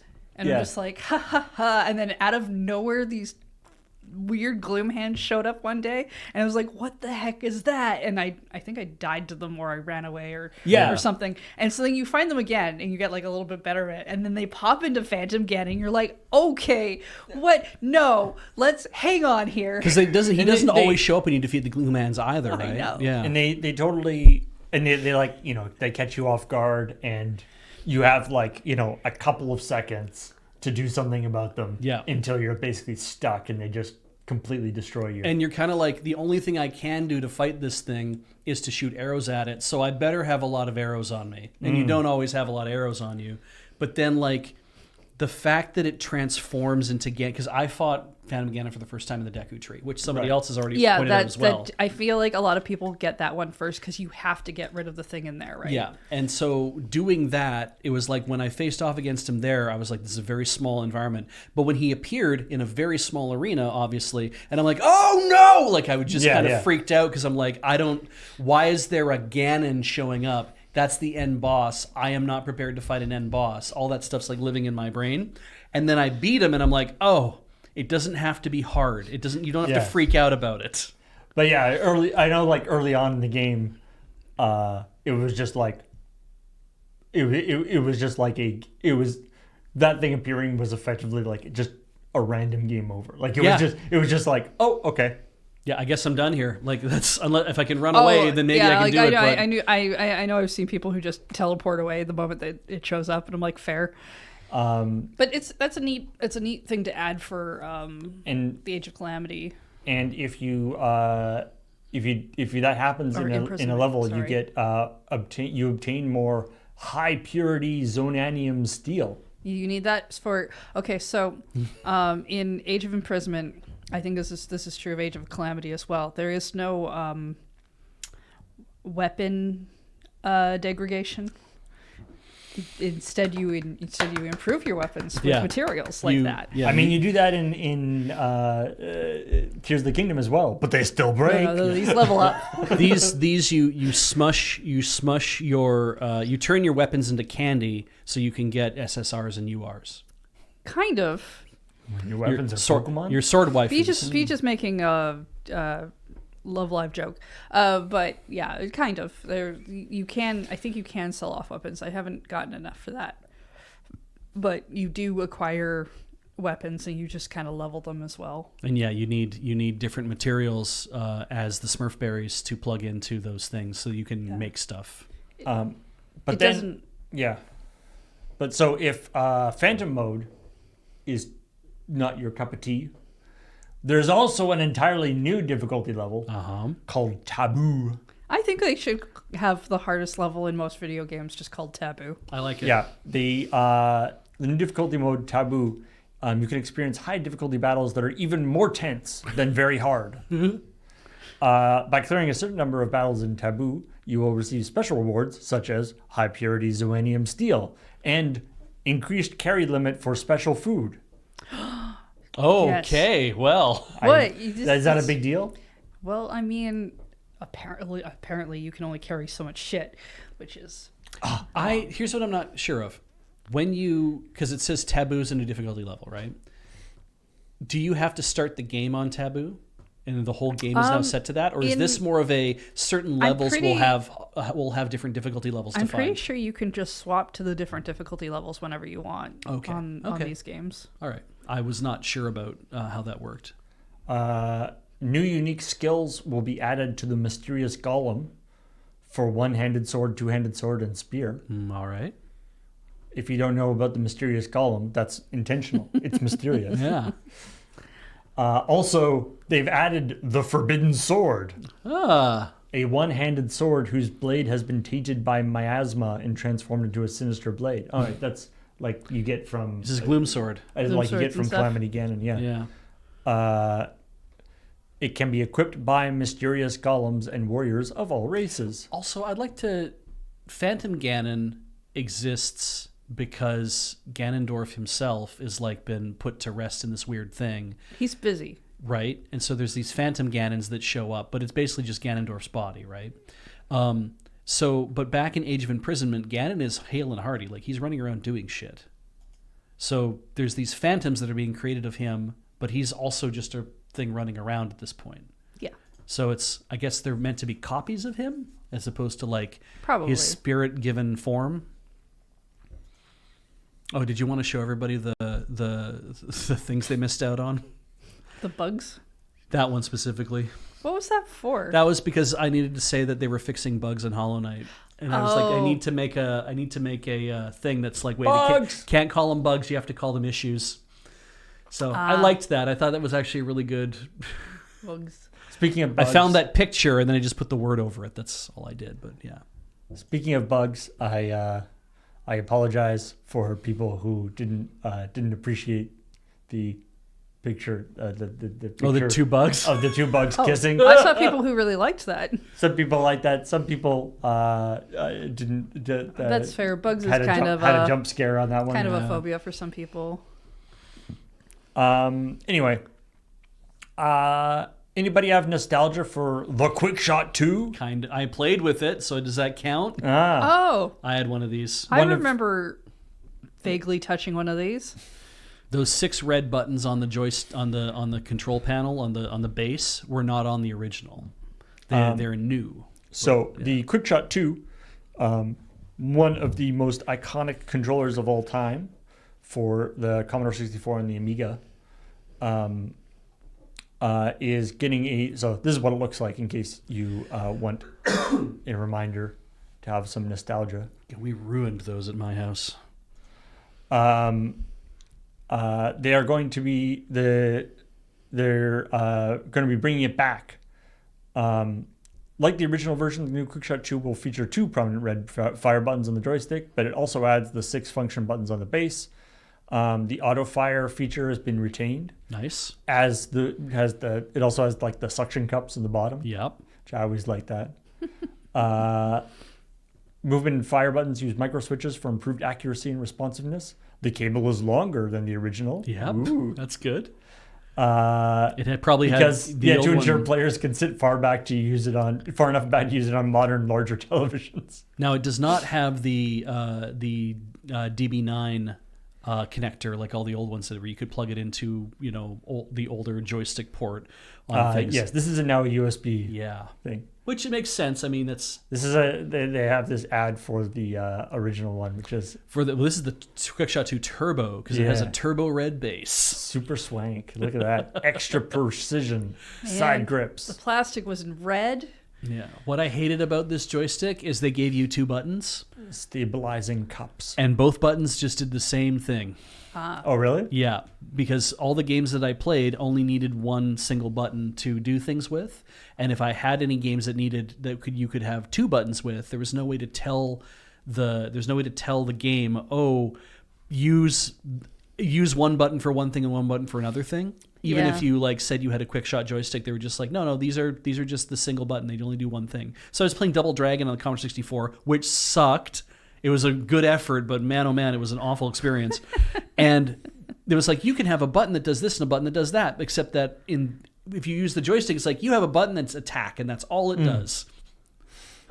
I'm a fan of stabilizing cups. Yeah, me too. It's important to always wear your stabilizing cup. Name a good game for the Commodore 64. Elite. Okay. Well, it's just every time someone talks about like a game they played for one of these systems, they're like, "Oh, this game, I played a lot of it. It sucked. It was awful." I'm like, childhood memories. I had like maybe 100 games for that because people were just trading them back and forth. The great thing about early games is you could, if somebody is like, if somebody wants, it's like, hey, name a game for Commodore 64 or whatever, a good go-to is you could just name any, like, Word? It would be like a noun, like a noun or a verb. Oh, It'd yeah. be like, my favorite game was Penguin. Attack. Right. Bagman was really good, actually.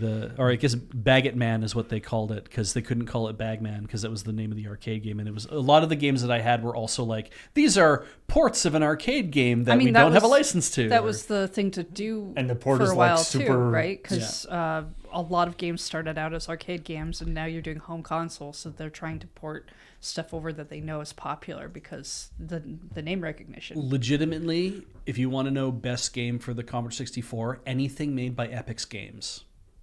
Like That's summer not- games, winter games, California games, like those collections of those things were amazing. There was like the Games Winter Challenge, which I don't know if that was Epix or not, but it was something. It was also a really good one.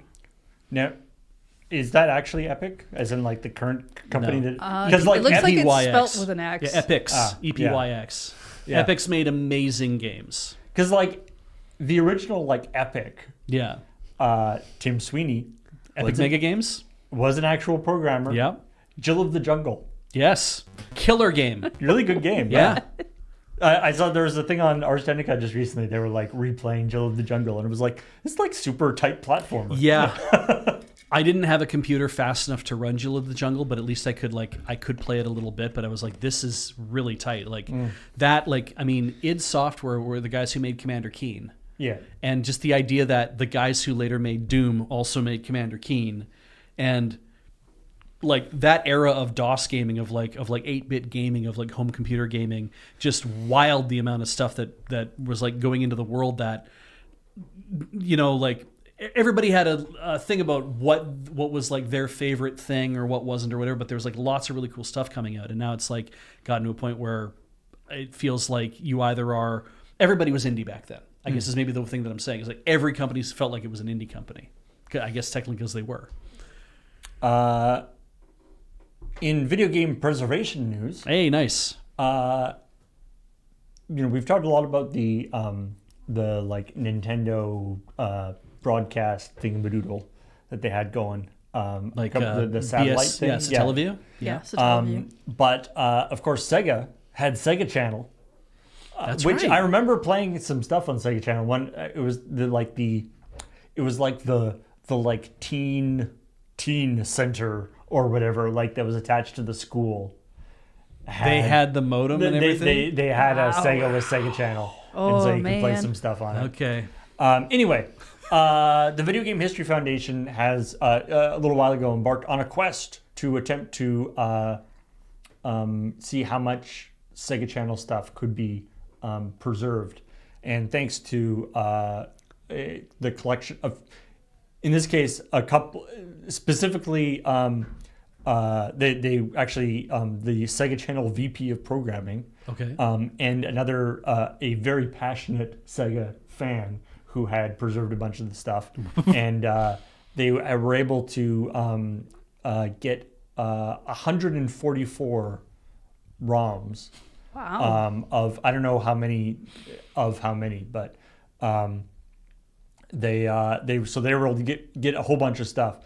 A lot of these things are games that already exist, but this is the Sega Channel version had weird differences. Right. Okay. Because it had to be cut down in ways so you could actually send it over over. Yeah, there modem. was a big Yeah. limit to the amount of space Yeah. that they could take up. So they would have they would have there's like the Street Fighter game, which was like cut in weird ways.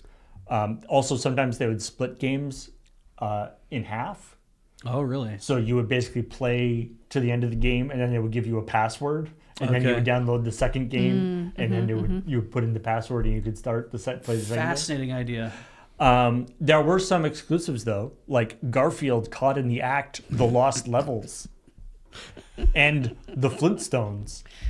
Wait, why are the exclusives? Both games originated as abandoned projects and were then repurposed into exclusive Sega Channel content. Oh, that okay, makes okay, sense. okay. Yeah. Sure.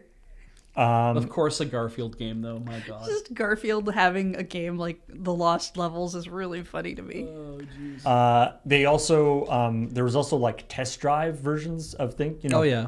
Basically not even like demos, or apparently they actually would sometimes come out before, like almost like an early access thing. Like they would come out, you would Yeah. get like the first level of the game the week before the game actually was available in stores. That is the thing. It's a good use case for that. Yeah, for us of that age, that would have been an absolutely killer app to be able to do that. Yeah, of course. So Sega Channel was, it was literally on your, it was on your TV or whatever, and it was a modem thing. So it would take a while to download stuff. But Yeah. I remember playing like Vector Man, I think. Oh, yeah. Was the game was one of the ones I played on it. And this is all dial-up back in the day as well, Yeah. right? Like you plugged a modem into your Sega Genesis, I think it was, and then it was, you plug it in, you have it on your phone line, and you have to basically be online downloading at whatever speed the modem. I'm going to assume 9600 baud. I'm going to assume it wasn't any faster than that. Probably not. Yeah. So anyway, they now have a lot of these projects. Because the video game, so this is the Video Game History Foundation, and I believe these are, they are part of a free to access digital resource library. So you can check out these things and see what's available and what kind of things people were messing around with on the Sega Channel. Because I didn't live in a major metropolitan area, I feel like I missed out on a lot of like growing up, I lived in Medicine Hat, just 50,000 people. It's not a huge city.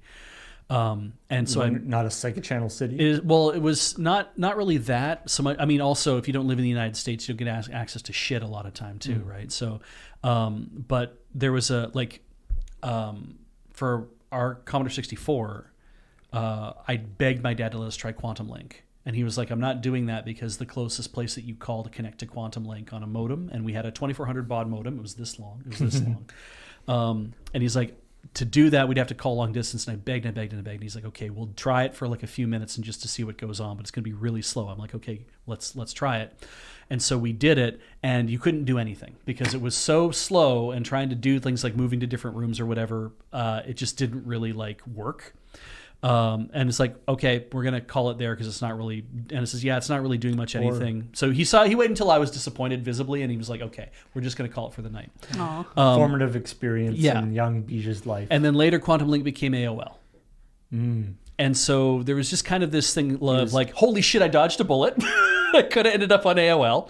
But disappointed by the internet early on. But also like BBSs and stuff were like, I think there were one or two in town. My dad had to go talk to the IT guy who worked at the college he worked at, and he got a couple numbers for stuff. But by and large, it was like BBSs weren't really a thing and that were going on, and I didn't really have a good way to access them, and didn't really know how to use like the terminal software stuff. And then when we got a PC in the house and tried to do stuff, then that didn't really happen. It wasn't until I again moved to Edmonton, where it's like, oh, there's so many more of us, and the infrastructure's getting better, and the modems have now become like 28.8 modems, and everything's a little bit faster. But then at that point, the internet existed, so now we were doing more internet stuff than doing BBS stuff, and I feel like if the hardware was better back in that era, there would have been a lot more of people being online doing that BBS stuff, I'm sure, because everything would have been faster. But we also would have had like even worse piracy than we had back then, which where everybody's trading games. Now you're trading games with people all over the internet. So I mean, yeah. But in other video game preservation. Anyway, here's a story that I saw reported in a few places, slightly incorrectly, but. Oh, I can't wait to hear. So the story is that a PS3 platforming game called Cloudberry Kingdom. All right. A company called Redo Apps has released it on PS5. So the PS3 game they've released on PS5 using a proprietary conversion system, basically. Okay. Why this is incorrect is I've seen a bunch of the headlines on this is, for the first time ever, a PS3 game is being played natively on a PS5. That can't be That's possible. not the same as emulation, though. Right, and then you read the article and it's an emulator. It is an emulator. Okay. So they have developed their own, but they've developed their own emulator specifically for the PS3 on the PS5. Okay. So it's a specific emulator, and it's an HLE emulator with high level emulation. Yeah. So they're going for performance. They're going for making sure that it the PS3 was a really weird console. Yes. From a technological point of view. It had a bunch of chips in it that were very odd. It didn't really conform to, which made it really difficult to program for, and difficult to port things to and from. Which is why there's still a bunch of PS3 games that kind of aren't, like, you could never play them on the PS4 or didn't make it out to other places. So to be clear, this is not an official Sony thing. Right. This is just a company that is like, they've been working on doing this translation layer emulation. Chances are, I mean, this Cloudberry Kingdom is the first game that they've released. Apparently, they're working on a bunch of other games. They don't want to say any names right now. It's assumed that the other games they're working on are also sort of indie type titles. Right. There isn't like any huge stuff right now, theoretically, but that could exist. What they're not saying is, if you take our PS3 game that you maybe bought on disc and you put that in your PS5, this isn't just it'll run any PS3 game, right, kind of thing. It's not that. They're basically saying we released a version of this that's basically just, it's an emulator that sort of bundled with the thing. Thank you. That's what I mean. Right. It's a bundled thing that runs together. And that's all it is. It's not like, oh, we have an emulator that if you put our copy of the game into, you can download the emulator off of the PlayStation 5 store or some shit, and it'll work that way. It's a little bit like, there's a bunch of games on like GOG or Steam or whatever that are effectively bundled in like DOSBox. Like DOSBox, but the game is in it and it kind of bundled together so it all runs together. Yeah. So anyway, okay. This is, I thought this was an interesting story. One, because of this sort of weird reporting that it's like, it can run natively now. And then people in the comments are like, that's literally the opposite of what that's not what native running means. Right. But then also this aspect that again, historical stuff I find quite hilarious because, of course, not the first emulator, but the first extremely high-profile commercial emulator was Bleem? Virtual Game Station. Oh, yeah, that's okay. Yeah. By ConnectX. Right. Which was a PlayStation 1 emulator for PC. well, actually, Or for originally Mac. for Mac. That's right. It was for It Mac. also came out for PC, I think. Yeah, but it was yeah. originally for Mac, and at the time when the Mac didn't have, it didn't have Any that many gaming. games, and it actually could run most PlayStation 1 games really well. Yeah. And kind of blew people's minds. And then Sony was like, nope, nope, nope, nope, nope, nope, nope. Yeah. Sued them, won. Then ConnectX appealed and won. Yeah. And then I think there was maybe another appeal that ConnectX won. And then Sony went, screw it, and just bought ConnectX Yeah. and shut the whole thing down. Right. So anyway, the fact that Sony has this history of being extremely hostile to emulator stuff. Yeah. I would find it funny if this actually becomes a thing that it's like, oh hey, the PS5 can access PS3 things. Yeah. So just, pointing that out for everybody who's like, oh, well, Nintendo's the worst one. It's like, they all don't want you to do it. They're all bad. Nobody No. wants you to emulate their stuff. Nope. Anyway, boop, boop, boop, boop, boop, boop, boop. Let's see what else we got They going should on here. re-release Breath of Fire 4. Oh hey, since we're on Release 5. a kick of video game preservation, And we talked about Resident Evil. and we talked about Resident Evil, the final build of a canceled Resident Evil 1 for Game Boy has been found and released. So this was never released, but it got really close. Right. It got like 95% of the way done, and then they were like, no. Game Boy Color. Game Boy got, and Game Boy. I just know want to what? point it out because when people think Game Boy, they think of the black and white, So- greeny. yeah. We either have talked about this before or we've seen news about this years in the past. Oh, have we? That there was some talk about this thing exists and nobody really, we have some video of it and that's about it. And that was it. It's just we have video of the thing existing. And if it's something that somebody did as a gag, it's a really good gag. But the fact that it's we have a video not only of it, but we know that we have a 98% finished game of it now that you could play. So this is actually so Resident Evil, of course, was originally pre-rendered backgrounds, still frame pre-rendered backgrounds with 3D stuff on top. But yeah, I mean, I can see that both. One, yeah, I mean, this doesn't look that great. Yeah. Two, this is damn impressive. Yes. For the Game Boy. Absolutely. Yeah. It may, maybe it was just not meant to be, but the fact that, They didn't have to do that either. yeah, it's got music. Oh my goodness.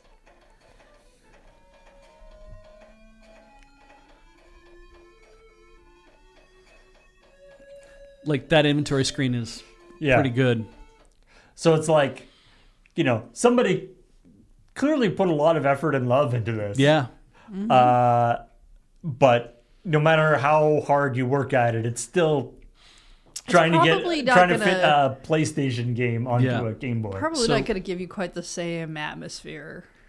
So people are saying that didn't Jared play this during the Desert Bus once. I'm not sure. The thing is that maybe there was a thing that a version of this popped up somewhere where it's a half completed version of whatever. This is nearly complete, I think is Yeah. the thing. So that's kind of astounding. Which does make me wonder. I'm like, if it was a British company, I think, that was working on this, if they had the source code to it and anyone got a hold of that, that means they could finish it. Yeah, one little nugget of note in the article comes from the assistant programmer Pete Frith, who recalls that the team were told that their game would be canceled because the creator of Resident Evil, they didn't actually say who that was, but Right. the creator of Resident Evil, quote, didn't feel the Game Boy Color was worthy of his creation. Ooh, And he had personally instructed it to be canceled. Oh, wow. nice.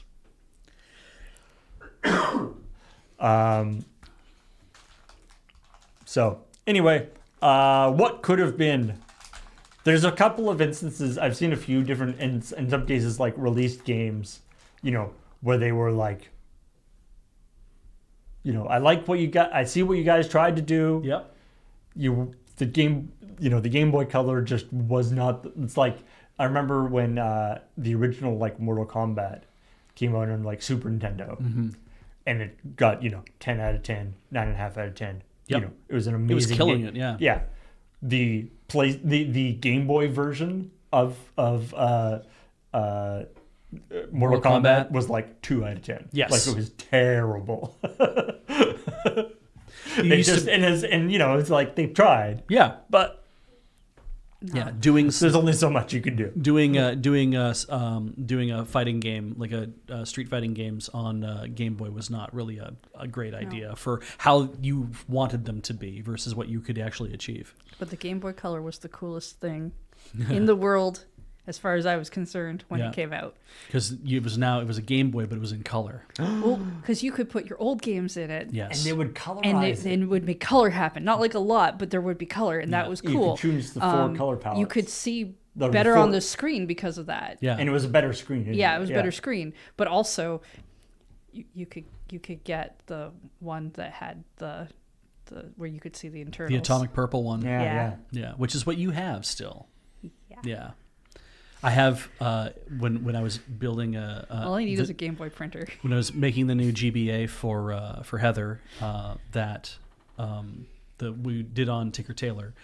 Part of me was like, I wonder if I should actually upgrade her Game Boy Color because all these really good parts exist for the Game Boy Color as well. And ultimately, I was like, I'm going to leave that thing untouched because you can play all the Game Boy games in the Game Boy Advance. Yeah. And it's just better to be like, here, you have a Game Boy Advance that can play everything amazingly. So then we don't need to touch your Game Boy Color if you don't want to. You can keep that as an artifact. Kind of like I have my original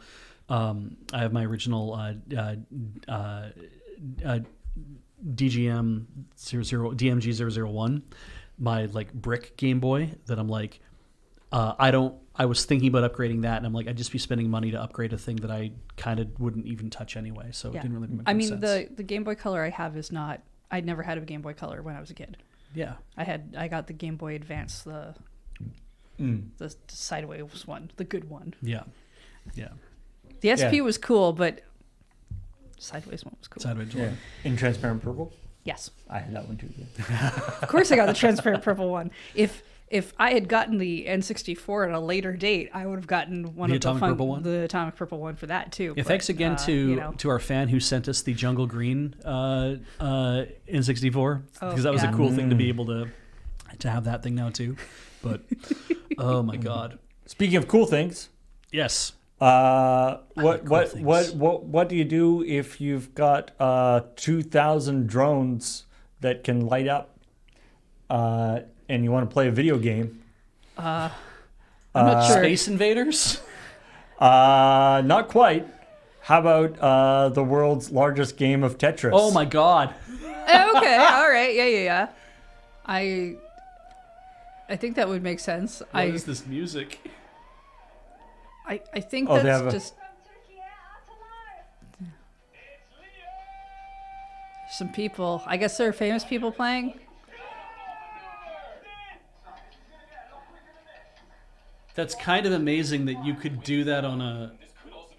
They just have a bunch. I guess it's just a bunch of. Their drones aren't actually moving. They're just lighting up. Right. They just have them sort of floating in air Okay. in the air. Oh, that would make more sense. That's kind of too Yeah. bad because I do wish that it was like the thing was coming down and as you moved, it would move them all over. Yeah, I think they're just changing the lights on the drones as opposed to. Yeah, that's too bad. okay. All right, but it's still neat. Yep. Anyway, yes, as somebody says, this does happen. This is happening in Dubai. Yep. So, Tetris wash. I don't know. But it's still a neat thing to see. It's still cool. I just really would have liked it to be like the pieces were Yeah, swooping over. They're and actually. It's falling actually into like place. drones in the shape of an L flying around. Yeah. Because then if they, that like- would be really That would complicated. be so much more complicated. But yeah. Because then if it wipes out the block, then those drones would have to they'd have to blink out and they'd have to fly out of formation. Those drones explode. Yeah. That's why this thing is so expensive. Yeah, that's true. There was another esports thing that I saw, so I thought you were going to bring that up. Is it this one? No, but that's cool. No, it's just a piece of news that popped up the other day, which is Riot is going to be remaking League of Legends into like they're like streamlining and remaking it to be like a version to bring in new players. And I'm like, that'll be interesting. Haven't read the article yet, but I was like, that might be an I interesting believe thing. it said 2027. Is it 2027? So it's far way out. But I thought that was going to be the esports. Are they going to do like a new League of Legends? I think it is. Or is it gonna, but like it's not going to like replace. I think they're calling it League Next, and I don't know if it's going to be the thing that replaces OG League of Legends or not, or if it's just going to be like we're going to release this, and if it brings people. Considering into there play. are like whatever 300 different characters to like, I feel like it could definitely League of Legends definitely could be streamlined.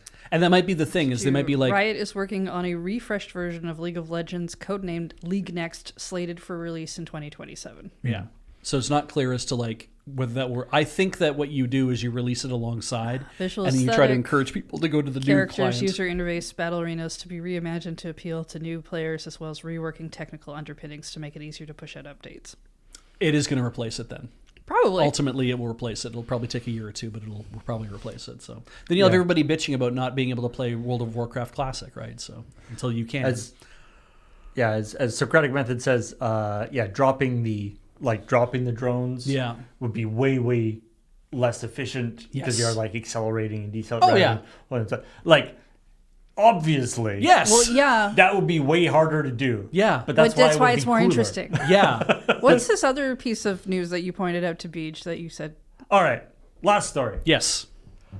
Speaking of esports, the latest winner of a Tekken championship is a 92-year-old grandma. I did see this pop up. This is Tekken 8. Tekken 8, yeah. Okay, it's a tournament. It's an esports league. Hisako Sakai is the winner of the Japanese Esports Association CARE, which is a specifically 60-plus esports thing. Love it. When I first read the story, I was kind of hoping a 92-year-old grandma came into like Evo and just schooled everybody. Right. But so this was Would be specifically esports for older people to keep people active and that kind of stuff. It's a neat idea. But anyway, yeah, she came in and rocked. And this is their 11th esports tournament. And was the first that introduced Tekken 8. I just loved it. The most recent tournament, held this November, saw 8 grandmas and grandpas clash in a one-on-one Tekken 8 showdowns. The oldest participant being 95 years old. I guess I like come back next year. They aren't just... I don't know. Like, I like the idea that they're not just old folks. It's like specifically they have to be grandmas and grandpas. Oh, that'd be funny too, right? It's like, do you have kids? Do your kids have kids? The funny thing, so there's a joke, I forget who made the joke, but they'd said that they think that Miss Universe should be, or maybe it's just Miss America, it should be a elimination tournament. In that, what happens? Like a tontine? No. What happens is that until you win, you have to stay in the competition. You have to come back every single year until you win. So like now we cut to Miss Kentucky, and it's like this 70-year-old woman walking in. Like, I just want to work for world peace, and I just love the idea of like, right, make it about that. So until your state wins, that the same person has to keep showing up over and over all the time. So I'm hoping this is the same way. It's like now that this 92-year-old granny has won, she can finally retire from the tournament and be like, I've won. I don't have to come back and do this anymore. No, I think it's great that a whole bunch of people Maybe they put her on commentary in their 60 pluses and in their 90s are like totally into playing a fighting game. I also think what's interesting too, like thinking of the amount of time spent, right? Like it's like, I was thinking, 92 years old. Like that's kind of cool. That means that when gaming was being a thing, like when I was like, let's go back to when I was 16. So that's like 30 years ago. when like gaming is like really hot and there's like lots of that going on, and a lot of people my age were like really into playing that. That was kind of like the hot time of like Street Fighter 2 and everything else. And I was like, right. And she would have been 60. Mm-hmm. Huh. Again, not the audience that you expect. And it just kind of made me think, like, right, when you turn 60, you could still have another 30 years in front of you to like still have fun and enjoy shit. And how wonderful is this? And the idea of like, that it's, they sometimes they talk about like, this really bad thing happened and they were gamers, and it's like, everybody's a gamer. Yeah. That's just how it works. Check out, Can't believe you'd call everyone out like that, Paul. Sorry, I love the cameras up in the top corner here. Like, oh yeah. It looks like he's like Hunt and Peck typing, except he's kicking ass. Yeah. These are good. And her up in the corner. Oh, the juggle! Oh my god, so disrespectful. Yeah. Anyway, I wonder if they allow. Macro input as well. I don't know. It looks like they have like some sort of gamepad or something. Maybe there's some sort of assistive devices and stuff for, if you've got some arthritis or something. Usually in competitions, they want everyone to have the same kind of stuff. So as long as everyone's using it. Yeah. Exactly. Anyway, that's awesome. Great story. And yeah, that was the last bit of news that I had to talk about. All right. So let's thank the audience for being here. Yeah, for being here. That's what we do next. Thanks for being here, and thanks for hanging out. And if you haven't seen the episode of ChillPoint that we were talking about, you should do that over on our LRR Video Games channel, youtube.com/LRVG. And you can also become a member of that channel if you so desire, and you will get your name in the credits at the end of the episode of ChillPoint. Or you can be Patreon or become a subscriber here on Twitch, or any of the many ways you can give us money. It's always appreciated, and it's what allows us to do this stuff. Mm-hmm. Remember, if you see any of us in the street, you can give us $5. That's what we all say now. Yeah. Yes. There's probably some legal ramifications of that we should probably work out if it becomes an issue. Anyway, thanks everybody for joining us. We will talk to all y'all later. Bye. Bye.